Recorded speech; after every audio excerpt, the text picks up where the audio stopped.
ہے۔ دوسرا فرض کیا ہے؟ دوسرا فرض ہے تزکیہ نفس کرنا، پاکیزگی کرنا۔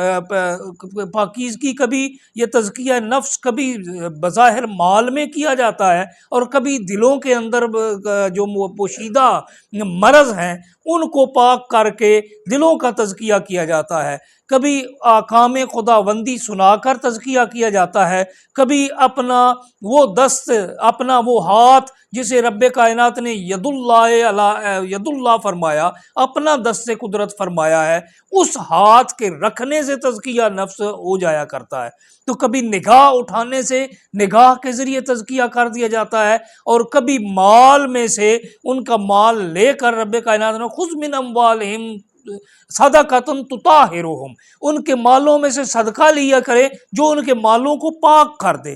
تو تزکیہ کا معنی کسی کے اندر پاکیزگی پیدا، کسی چیز کے اندر پاکیزگی لانا، اس کی صفائی کرنا، اس میں بڑھوتری کا کہ اس کے نشو و نما کے طور پر اور نشو و نما کے طریق پر اسے لے جانا، یہ تزکیہ کہلاتا ہے۔